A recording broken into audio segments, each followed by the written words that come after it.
This is ESG Decoded, the podcast powered by ClimeCo to provide relevant, actionable updates related to business innovation and sustainability. Join Kaitlyn Allen and Amanda Shea of ClimeCo for thoughtful, nuanced conversations with industry leaders that explore the complexities, the risks, and the opportunities connected to all things ESG.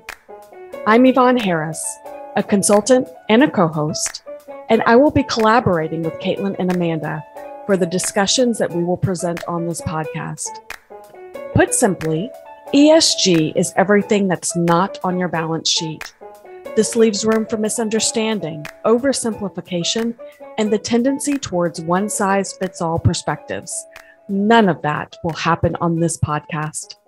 Enjoy this episode. Welcome back to ESG Decoded. I'm your host, Kaitlyn Allen, and today I'm joined by Ryan Calvert. Ryan is the head of ESG strategy and implementation at Kairos Aerospace, an environmental tech company that collects data on methane emissions to help oil and gas companies reduce their environmental impact. Prior to Kairos, Ryan worked in financial operations for the New York Yankees and worked as Senior Project Development Officer in the Eco-Banking Department of Haas Bank. Thank you so much for being here, Ryan. Thank you so much for having me. Really looking forward to chatting. Yeah, so let's start with a fun question because I know you have a really interesting background. I mean, you've done the Stanford Earth program and, it's the joint MBA with environmental. I think it's just such an really interesting combination and more. So let's start with this. How did you meet your spouse? So I met my spouse while I was living and working in Ulaanbaatar, Mongolia, working at Haas Bank, which I'm sure most of your listeners had never heard of. So Haas Bank is a commercial bank in Ulaanbaatar and has a eco-banking department. So we were, generating carbon credits, and my wife was there doing her PhD research on air pollution and the social effects of the air pollution crisis going on in Ulaanbaatar. And she actually met my roommate and colleague at a expat event. There's not that many expats, so we all know each other, and asked if she could interview us because we were working on air pollution mitigation projects for her research. We met at a Sri Lankan lunch buffet called Ceylanta, and I think I didn't add anything very interesting, but I was smitten, and here we are now, married 7 years later. That's so cool. I love it. When you said earlier, I met her at a buffet, I was like, whoa, let me hear more about that. My pickup line was to tell her to use the round plate rather than the square plate because it held more food. So that was my great line. Yeah. Oh, there you go, folks. Contact Ryan for dating advice. I love it. Well, thank you so much for being here. We can switch to the real reason we're having you on, which is Kairos. It's just such an interesting company. We just recently did an episode on methane emissions and how do we mitigate this huge, huge problem. And Kairos Aerospace is doing it in a slightly different way. Why don't you just start by giving us an overview of what y'all do? Yeah, absolutely. So Kairos is tackling the methane issue by performing large area methane surveys from the air at scale. So we use Cessna aircraft, light aircraft. It's one of the most popular, most common aircraft ever built. We attach our leak surveyor pod to the aircraft and fly up to 100 or 150 square miles a day over oil and gas assets across North America and now across the globe. We expanded last year into 2 other continents. And we do this because looking for large leaks from the air as quickly as possible is the most impactful way you can attack this methane problem in our eyes, and research supports that as well. Okay, so it sounds like this is a big enough problem to send planes in the air and check it out every day. How big is this problem? So we performed a New Mexico Permian survey in 2019 over about 100% of the assets there. Is over 90%. And Stanford is in peer review right now with a paper on that. And the problem is big enough. The cutoff you hear is about 2.5% of methane leakage makes natural gas worse than coal from production to use. they have calculated that the methane intensity of the basin was 9.4% in that paper. It's almost out. So this is a huge issue and something that we really need to tackle very quickly. That sounds like a lot. Could you put that into context for us? Yeah, for sure. And it is indeed a lot. So when we talk about natural gas versus coal and gas being a bridge fuel to the future, we are talking about gas having a lower emissions profile than coal. And that happens, when gas is combusted, there is indeed less emissions than coal. But we need to keep emissions low from production to final use. So when gas is emitted throughout the production to the final use, when gas about 2 to 3% of emissions, it is actually worse than coal in terms of climate impact.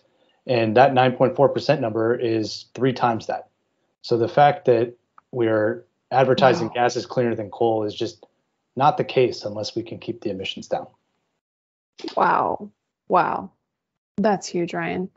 So basically, gas can be cleaner than coal and be an important bridge fuel and all of that, but only if it's under a certain intensity. And you're saying that currently the average intensity, at least in the Permian, is almost triple. Yeah, I'll give the caveat that was 2019 New Mexico Permian data. Yeah. But if it was like that in 2019, I don't imagine it's under where we need to be this year. Yeah. And I will flip it around, and because these are large sources of emissions and we know where they are, they can be fixed. And as we'll talk about later, they can be fixed profitably. So this is an opportunity for us to have the cleanest gas production in the US, in the Permian, or in the world. So let me just back up really quickly to the founding of Kairos Aerospace. Can you tell us a little bit more about the origin and how the company came about? Yeah, absolutely. So the two founders, Steve Diker and Brian Jones, were working at Lockheed Martin building satellites and had come across the methane problem as some of the satellites involved climate work.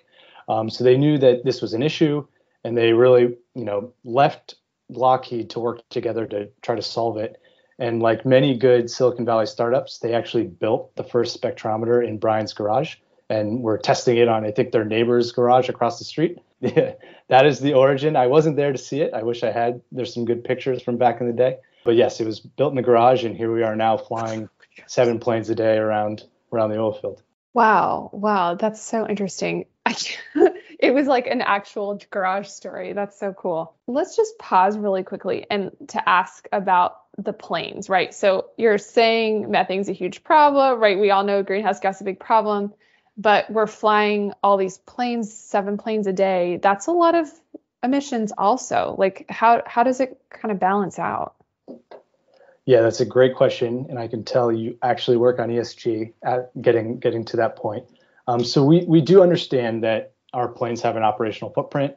Cessnas, it's not like your Dreamliners. They have some emissions, but we're also at the same time streamlining a process that would actually be happening. So the reports that we give to our customers reduce thousands of driving hours each year. One of our customers came out with a white paper saying that one survey with us reduced 1,000 driving hours. So that we think they may not offset, but we are reducing some emissions, and that doesn't even get to the methane emissions that we're reducing as well through our work. So like how much CO2 gets mitigated or CO2 equivalent, I should say, gets mitigated because of this type of work? Yeah, so we love talking about, the work that our customers are doing on that end. So I just finished tallying up our 2021 numbers, and we only count emissions that we've reported to customers, and they have reported back to us that these were emissions that they could fix. And that came out to 12.1 million tons of CO2e just in 2021 alone. Wow, that's a huge number. Yeah, we're very proud of it. I can pretty safely say that's why all of us are working at Kairos, because the impact you can have fixing large sources of methane emissions is enormous. Wow. Yeah. I mean, and we know, and I've said this before in the pod, right? Folks know that methane is a much more potent greenhouse gas. So it's sort of like low-hanging fruit of climate mitigation is kind of limiting that. So that's a really big number. I didn't know it was so big, actually, Ryan. That's amazing. And that was all repaired. So like, because your planes were flying, that 12.1 million, those leaks were actually physically repaired. Yeah. So we see a lot Wow. more methane than is in that number, but these were reported to customers. They could actually fix them, and they were fixed. So Wow. it's a really exciting stat for us, but there's a lot more work to do as well. Very cool. I know I wanted to ask you, I mean, we're talking about, the planes and the leak detection and repair. Of course, your customers are doing the repair, right? You're doing the leak detection work, but there's also a technology component to Kairos, right? So what makes Kairos a technology company? Yeah, so we have a pod, we call it the pod, is a leak surveyor pod, and inside is an infrared spectrometer, which is doing the work of finding the methane. We have a GPS unit, so we know where exactly we are. And then there's an optical camera. So as the plane's flying overhead, it's continuously taking optical pictures and then overlaying the methane over the top of that. And then the GPS unit is allowing us to associate, if we see an emission source, exactly where that's coming from. So if you imagine the Permian Basin, which has hundreds of thousands of wells, thousands of miles of pipeline, we need to know exactly who an emission source belongs to so we can report it to that customer. And they can go out and fix it. Or another, really important part of our model, which is collecting data over everything in the oil field, we can understand where the emissions are coming from by operator and then rank operators against each other.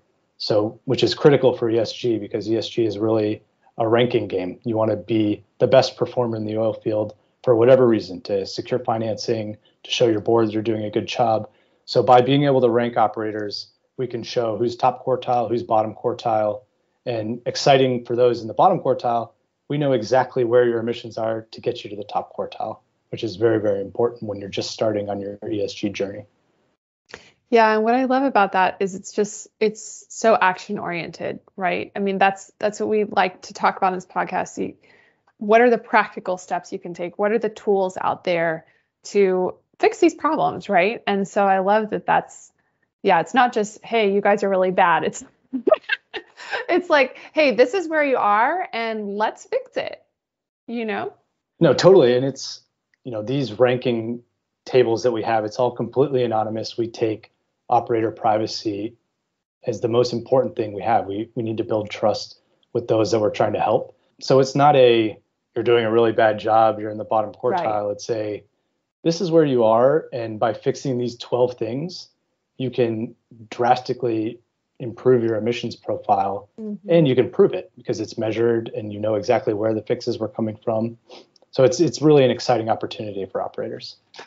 I think the other cool thing about this too is, right, a lot of this is this leaked concept, right? That, what we calculate in a greenhouse gas footprint doesn't include leaks. It just doesn't, because you don't know where the leaks are, how much is leaking out. So all of the data that we use to determine what a greenhouse gas footprint would be for a company or an industry or a region or whatever it is can't always include this level of detail. It's real because it's tangible, right? You can see it on the camera. Well, I guess humans can't see it, but the camera images allow us to see it, which is it's just really interesting, right? Because it's this whole other source of emissions that you might not even know are there unless you do the exercise. That's an area that I see as a huge area for improvement for the ESG industry as a whole. Is we can measure these things now. When it comes to methane emissions, we can measure them.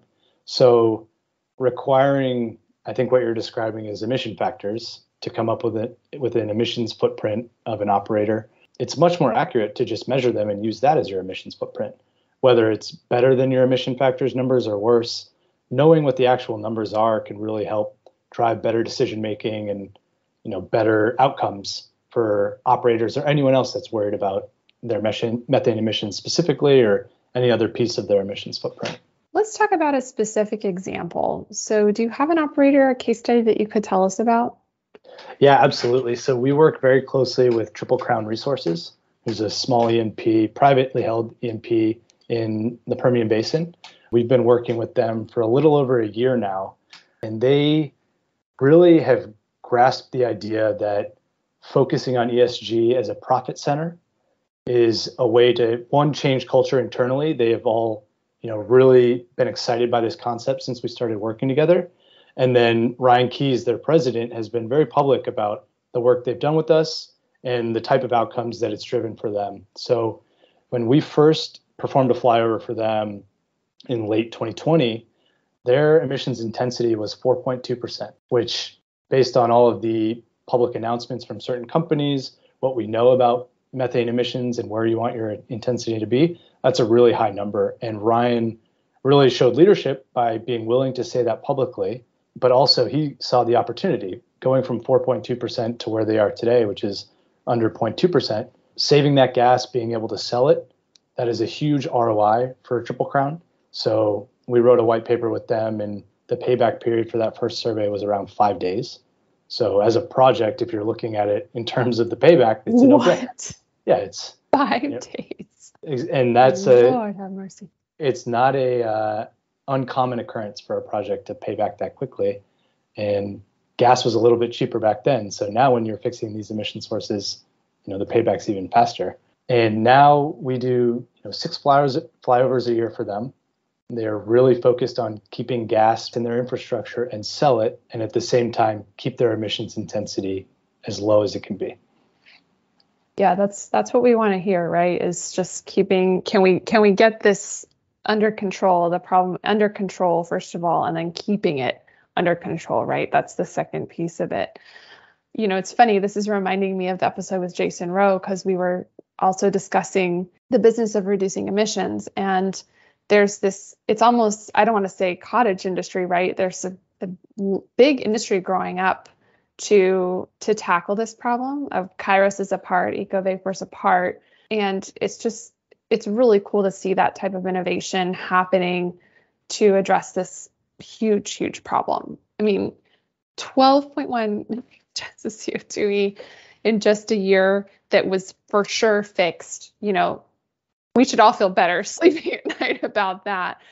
And at the same time, there's this other piece of the discussion, which is a lot of folks are saying, well, we don't want to burn any natural gas, but that's where the demand thing is important, right? We still have the demand. It's still heating homes. So let's not waste it. Let's put it in the pipeline. Let's use it. It's there, instead of flaring it or instead of having it leak out, right? So I just like to make that circle for folks, because we obviously care very much about solving the climate problem, and yet, we're still very much as a world very dependent on these products. Yeah, and there are a lot of initiatives or organizations that are focused on making sure that the gas that we're using or exporting is as clean as possible. So I highlight MIQ, who's focused on differentiated or certified gas. People, as you say, are going to buy gas. They're going to heat their homes. U.S., I think, is the top exporter right now of liquefied natural gas. And we want to make sure that gas coming from the U.S. is as clean as possible.